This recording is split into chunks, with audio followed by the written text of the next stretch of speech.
নমস্কার, politics on বাংলার বিশেষ রাজনৈতিক বিশ্লেষণে আপনাদেরকে স্বাগত। আজ বাংলার রাজনীতির আকাশে কি কালো মেঘ ঢেকে গেছে? যে বিপদের কথা কেউ কল্পনাও করতে পারেনি, সেই মহাপ্রলয় কি এবার কালীঘাটের দোরগোড়ায়? এনফোর্সমেন্ট ডিরেক্টর বা ইডির একটি চাল, আর তাতেই কি নড়বড়ে হয়ে গেল তৃণমূলের ভিত? কিন্তু আসল বোমাটা ফাটিয়েছেন এমন একজন মানুষ, যিনি একসময় দুর্নীতির বিরুদ্ধে লড়াই করে বাঘে গরুতে এক ঘাটে জল খেয়েছিলেন। হ্যাঁ, আমি প্রাক্তন সিবিআই কর্তা উপেন বিশ্বাসের কথা বলছি। তিনি এমন এক ছক ফাঁস করেছেন যা শোনার পর নবান্নের অলিন্দে এখন ঘাম ছুটছে। উপেনবাবু কি এমন গোপন তথ্য জানালেন? ইডির পরবর্তী টার্গেট কি সরাসরি মুখ্যমন্ত্রী? আজকের ভিডিওতে আমরা বিস্তারিত বিশ্লেষণ করব কেন মমতা বন্দ্যোপাধ্যায়ের জন্য আগামী 48 ঘন্টা অত্যন্ত গুরুত্বপূর্ণ। ভিডিওটি শেষ পর্যন্ত দেখুন, কারণ শেষে এমন একটি তথ্য আছে যা শুনলে আপনার গায়ের লোম খাড়া হয়ে যাবে। আপনি কি তৈরি? চলুন পর্দার পেছনে খেলাটা বুঝে নেওয়া যাক। পশ্চিমবঙ্গের রাজনীতি এখন যেন একটা থ্রিলার সিনেমা।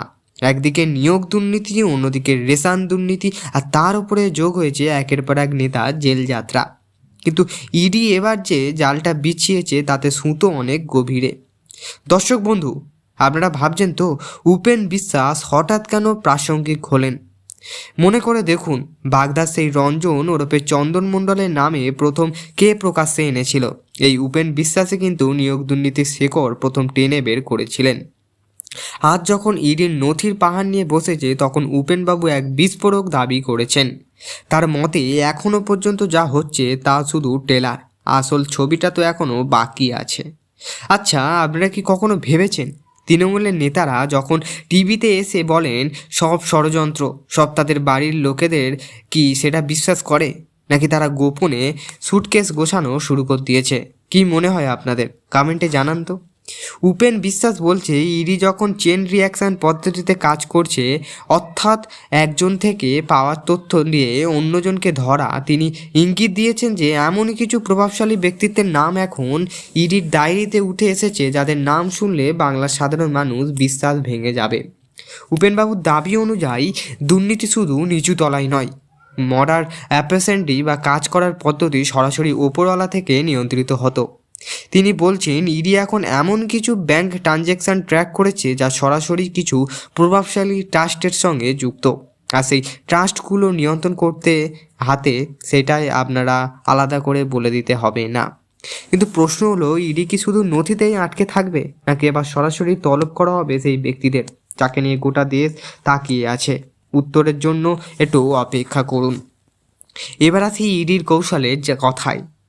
বিজেপি যখন বারবার বলছে চোর ধরো জেল ভরো, তখন ইডি নীরবে কাজ সেরে রেখেছে। ইডির গোয়েন্দা এবার এমন এক সফটওয়্যার ব্যবহার করছে যা ডিলিট হয়ে যাওয়ায় হোয়াটসঅ্যাপ চ্যাটও ফিরিয়ে আনতে পারে। তৃণমূল অনেক নেতারাই বলছিলেন মোবাইল ভেঙে ফেললেন বা চ্যাট ডিলিট করলে তা বেঁচে যাবেন, কিন্তু উপেন বিশ্বাস বলছে আইন থেকে বাঁচার রাস্তা এবার বন্ধ। ফাঁস একদম জালের মধ্যে পড়ে গেছে ঘুঘু। ইডি এখন ডিজিটাল ফুটপ্রিন্ট অনুসরণ করছে। যে টাকাগুলি বিদেশে পাচার রয়েছে তা হদিস পেতে ইডি এখন দুবাই এবং লন্ডনের কিছু এজেন্সির সাথে যোগাযোগ করছে। যদি বা সেই বিদেশি অ্যাকাউন্টের সাথে কালীঘাটের যোগসূত্র প্রমাণিত হয়, তবে মমতা বন্দ্যোপাধ্যায়ের পক্ষে সরকার চালানো থেকে আদৌ সম্ভব হবে? ভাবতে পারেন যে মমতা বন্দ্যোপাধ্যায় একসময় সততার প্রতীক হিসেবে পরিচিত ছিল, আজ তার দলের ভিতরেই উঠছে হাজার হাজার কোটি টাকার দুর্নীতির অভিযোগ। সাধারণ মানুষ কি এটা মেনে নেবে? বিশেষ করে বিজেপির যারা করেন তারা তো একদমই মেনে নেবে না, উল্টে আন্দোলন করবেন। যাই হোক, আপনাদের কেমন লাগলো প্রতিবেদনটা? বিস্তারিত আমি বেশি বললাম না চ্যানেলটিকে।